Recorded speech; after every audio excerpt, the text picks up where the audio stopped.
Hello everybody and welcome back to the Up the Guts channel, and the series is all tied up one apiece as the Aussies responded and knocked off the Indians in just 3 days. As a cricket fan, a bit disappointing, but as an Aussie fan, to finish them off in 3 days was really good to see them respond and really dominate the performance out in the field and really respond after that disappointing first test performance. So what we're going to do, like we did in the first test, we're going to rank each player's performances as we got the tier list over here. As I flick it over to show you quickly, S tier is a 10 out of 10 performance, A tier is either an 8 or a 9 out of 10 performance, B tier is a 7 out of 10, C tier is a 5 or 6 out of 10, D tier is either a 3 or 4 out of 10, E tier is a 1 or 2 out of 10, and F tier, I just couldn't find a way to rank them at all. I've got my rankings over here that I did. I hope you can see that. I've ranked each player out of 10 based on their performance. And if you haven't watched the last ones, make sure to go across and watch my rankings from the first test. There will be the most recent video I just posted, and while you're there, make sure to subscribe and turn your notification bell on so you don't miss any uploads on the channel in the future. But without further ado, let's get into the rankings, starting with the Aussies. Starting off, going by the batting order, we're starting off with the Aussies, and up first is Usman Khawaja. Now, a bit disappointing again from Aussie. 13 in the first innings and 9 not out in the second innings, obviously chasing a very low score for the win in the second innings, and I only managed to give him a 3 out of 10, which might be a bit generous. You know what, I'm even going to flip that myself. I had him as a 3 out of 10, which would usually put him in the D column, sorry. But I'm changing on the spot now. I'm going to put him in the E column because just 13 and 9 not out, it's just disappointing. Nathan McSweeney, first innings, batted really well in that night.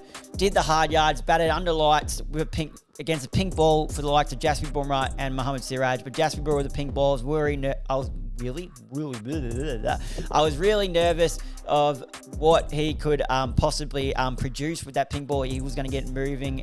But to his credit, Nathan McSweeney batted out that whole night, but then went real early, did all the hard yards, then went really early the next day, which was a bit disappointing. Did get 39 and then 10 not out in the second innings, and due to him batting through that hard time in the first night with a 39 in the first innings, I actually gave him a 6 out of 10, which does put him in the C column. Next up, Marnus Labuschagne. He made a bit of a response like Nathan McSweeney, did the hard yards and batted out that night with a pink ball against the Indians on day one, but then also went on and put on pretty much doubled his score. They both, McSweeney and Labuschagne, finished in the with about mid-30s. They were pretty much on the same score, I believe, on the end of day one. But Marnus went on with it and responded. He would have liked to respond with 100, but it was really good that he responded and went past that. Went past and made a half century. Didn't go quite to the triple figures, but did get 64. So that and was only required to bat it once. And for that performance, I put him in the B column as a 7 out of 10. Next up is Stephen Smith, and he's the first person to go straight into the F column for me. Just can't get going, can he? After they saying this was the best they'd seen him in a long time after the one-day series we just had. Made 2 and just can't seem to get going. So he's straight in the F column. I just couldn't rank him. Without further ado, Travis Head, go straight into the S column. 140 in front of his home crowd. The celebration, acknowledging his new baby born after making the 100. He said that exact same celebration he did for his firstborn. So he said if he had to do it this time as well, but he would have been real strife from the misses. So it was really good to see him celebrate like that. And not only after that, once he hit the 100, he was just middling balls left, right, and center, and just went on to 140. Then strangely got a send off, which I don't know what Siraj is thinking. Imagine giving someone a send off after they've just dicked you around and made 140. He's just smashed you around the park and he knows how to just smashed you around the park, and you've given him a send-off. Travis Head gave him a little bit after that too and just turned around. He was probably thinking, mate, what are you doing? I've just smacked you around. But he put on a performance for his home crowd, and after that, Siraj got booed by Travis Head's home city at the Adelaide Oval after that. But yeah, 140, one of the most probably destructive batsmen in the world, I would say, Travis Head. at the moment. The past probably 18 to 24 months has been one of the most destructive batsmen in the world. The way he can take on attacks but really go on and make big scores and make them count, I think makes him one of the most destructive batsmen in the world as we speak. That's Travis Head in the S tier. Up next was Mitch Marsh. Now, it was interesting to see they were thinking about Mitch Marsh put up sore after the first test with a sore hip. They didn't know if he was going to bowl because they said he did it bowling and he shouldn't be bowling. Did end up bowling, none for 26 and then 9. So it was a bit disappointing. Probably was a bit underdone. I gave him a 2, which does put him in the E-column with Usman Khawaja. Up next, keeper Alex Carey. Coming into the series, Alex Carey was said to be the most informed batsman. Only managed to get 15, not 14. And haven't seen what everyone was talking about yet. And managed to take 4 catches keeping. But I actually gave him a 3, which puts him in the D column. Purely, I think, just for the 4 catches. Getting that. So, and because I believe most of them came in the second innings. So I thought I'll reward that. Skipper Paddy Cummins. I gave him he goes straight into the A column. I gave him an 8 out of 10. The first innings, while was nothing extraordinary, did his role. 2 for 41. Did his role with Stark doing the rest in that first innings. But that second innings really proved the Paddy Cummins that we know as an Australian fan and as a cricket fan all around the world, just how destructive he can be. 557 really set up the win to have a small target to chase for McSweeney and Khawaja when they came in to chase for the win. So for that second innings, I'm giving him an 8 out of 10, which puts him in the A tier. Now, speaking of the other person who took all those wickets in the first innings, Mitchell Stark can go straight into the A column as well, but he'll go above Pat Cummins because I gave him a 9 out of 10. 6 for 48 in the first innings and 2 for 60 in the second innings. Just 8 wickets for the game. Extraordinary bowling. Loves the pink ball. Just destructive. Nothing is better than watching a Mitchell Stark in-swinging Yorker taking the pegs out of the ground. So he goes straight into the A column. Great performance there from Mitchell Stark. Nathan Lyon, they didn't really use him at all. None for 6. He only bowled a couple overs, I believe. Might have even only been 1. Let me just double check that, actually. No, he got none for 6. Here we go, first innings. Yeah, only was needed for the 1 over. So they figured out early that it was more of a a seam-up wicket. So they didn't need Nathan Lyon to bowl with Stark doing all the damage in the first innings and Pat Cummins in the second innings. So none for 6 and wasn't used in the second innings at all with the ball. Made 4 not out. So it's pretty stiff to give him a 2 because he wasn't really used, but it's what I've given him. So he goes in the E column. Next up, the hometown hero as us Victorians, Scotty Boland. Build the man a statue. What can't he do? Loves taking a wicket with his first ball. Nearly did it in the first innings and was called back for a no ball. Did it in the second innings. First innings, 2 for 54, then 3 for 51 in the second innings. Just ultra consistent, just knows how to get wickets. Balls on that consistent line and length, which is how he gets them. Makes batsmen play shots they don't want to. Just every time he comes in, he does a job. He never underperforms. And I'd love to see him get more opportunity because I know it's hard with the bowlers we have, but whenever he does it, he just doesn't disappoint and consistently has a knack of getting wickets, especially at the top level playing for Australia. So Scotty Boland, I gave a 7, which puts him in the B column with Marnus. So there's the Australians. Let's just quickly go over that. In the S tier, we have Travis Head. A tier, we got Mitchell Stark and Pat Cummins. B tier, we have got Marnus Labuschagne and Scotty Boland. C tier, we got Nathan McSweeney. D tier, we have got Alex Carey. E tier, we have Usman Khawaja, Mitchell Marsh, Nathan Lyon. Bit too many that I would have liked to have seen in that tier. But, oh well. Then in the F tier, we have Steve Smith, which is not one you would regularly see there. But now let's get on to the Indian team. All right, moving on to the Indian team. Disappointing performance for them after the first test. They had 2 changes. They had Rohit Sharma come in and they also had Shubman Gill come in. So let's start off with the rankings though. And Rohit Sharma, who normally would open, batted at 6, which allowed KL Rahul, after his great performance, opening the batting alongside Jaiswal in the first test, to continue doing that. So they really liked what they saw there, so they continue with it. So let's get on with the rankings. Jaiswal, duck in the first innings.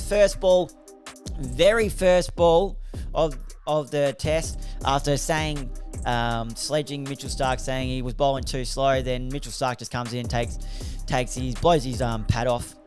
It was great to see. So 0 in the first innings, but then 24 in the second innings, a bit better, but nothing amazing. So I ended up giving him a 4 for the 24, which is probably a bit kind, but so I put him in the D column there. Next up is KL Rahul. Made a start in the first innings, 37, then didn't get going in the second innings with a 7. Don't mind the way of looking at him, keeping him opening though. We'll see if they stick with it after. We'll get on to Sharma soon, but he struggled after coming back. 37 and 7. I gave him a 5, which puts him in the C column alongside Nathan McSweeney, behind Nathan McSweeney though.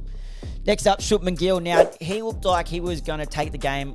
Really looked good when he came into bat, was playing some lovely shots. Whenever you see Shubman Gill driving, you just know, geez, this looks dangerous. He's a beautiful driver of the ball, just a beautiful striker of the ball all in general. 31 in the first innings, 28 in the second.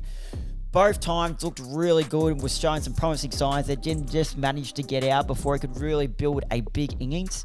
But I am managed to give him a 6 out of 10 because I like the way he looked after coming back from an injury. So that puts him in the C column above Rahul, neck and neck with Nathan McSweeney. Virat Kohli, he goes in the E column alongside Khawaja, Marsh and Lyon. So yeah, he only managed to get 7 and 11 after making 100 in the second innings of the first test. Not gonna lie, as an Aussie, you don't mind seeing Virat Kohli fail, but it looks like he might be coming to the end of it. Him and Smith coming to the end of their careers, both amazing careers. So it's unfortunate to see as an Indian fan, as a cricket fan, but when they're playing the Aussies, you don't mind seeing him fail because when he's on, he is on and he will rip the attack apart. Next up, Richard Pant. Again, looked okay. Somewhat starts, 21 and 28, then 4 catches keeping. Always known to play some interesting shots. Richard Pant just takes the game on. I gave him a 6 out of 10, did I? Yes, I gave him a 6 out of 10. So C, above Rahul. Next up, Rohit Sharma. Now, we mentioned Rohit Sharma before. Normally opening, but he has batted in the middle order against before, and batted in the middle order against the Aussies before. I know earlier on in his days. The skipper only managed to get 8 and 6, which is really disappointing on his return. So I gave him a 2, which puts him in the E column. He can join the former skipper Virat Kohli in the E column. Next up is Kumar Reddy. Again, I really like the look of Kumar Reddy when he's batting. 42 in both innings, and then 1 for 25 with the ball. But I just like the way he looks when he's batting. Has all the shots in the book. Likes to take the game on like a lot of these batsmen do. But I gave him did I give him a 7? Let's have a look. Yeah, I gave him a 7 purely for his batting. So he goes in the B column.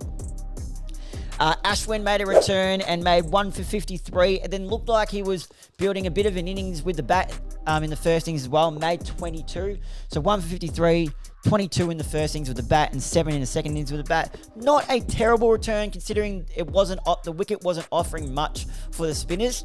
So I did give him a C. No, I gave him a 5 out of 10. So that puts him in the C column. Next up, Raina. He's the next one to go on the F column for me. None for 86 in his only time bowling. Just not up to it, I thought. After I was really impressed with him in the first test, none for 86 was a little bit disappointing. So he can join Steve Smith in the F column as someone I couldn't even give a ranking to. Next up, Jasprit Bumrah. Only needed to bowl the one time. Took 4 for 61 and made 2 not out. Again, looked damaging with the ball with the 4-for. So only needed to bowl in the first innings. Oh no, sorry. He did bowl in the second innings, but the Aussies chased it down relatively quickly with no wickets, without losing a wicket. So he didn't take a wicket in the second innings, but took 4 for 61 in the first. So I gave him a 7, which puts him in the B column. And last but not least, we got Siraj, who we won't talk about that again. We talked about his send-off, but he bowled really well in that first innings, 4 for 98, and made 4 not out in 7 as well. Purely for the 4 wickets, I gave him a 7 out of 10 as well, which also puts him in the B column. So let's just quickly go over and have a look at the rankings again. So S tier is Travis Head. In the A tier, we have got Mitchell Starc and Pat Cummins. B tier, Marnus Labuschagne, Scott Boland, Kumar Reddy, Jasprit Bumrah, and Mohammad Siraj.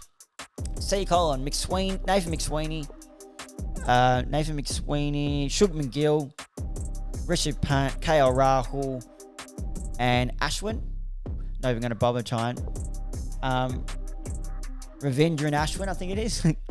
D column, Alex Carey and Jaiswal.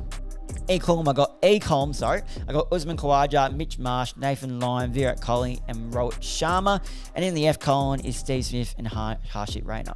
There you go, guys. There are my rankings for the second test, where the Aussies responded and have tied the series up 1 apiece. The third test will be at the Gabba, so it'll be interesting to see how that goes. It's also known for being a good bowling wicket for the pace bowlers. So it'll be interesting to see if there's any changes from either side. And it's made the series really interesting, being 1 apiece now, because obviously a lot of people, and I think I said it as well, thought it was just going to be a whitewash pretty much through for the Indians. But yeah, so them winning the first test really did make it interesting. It was good to see, good for cricket, and it makes it a real competitive series. But other than that, guys, let me know in the comments what I got right and what I got wrong. And if you're liking this series, make sure to follow along, share it along to a friend, hit the subscribe button, and turn that notification bell on while you're there so you don't miss another upload for when we upload. Until the next test, I'll see you guys then.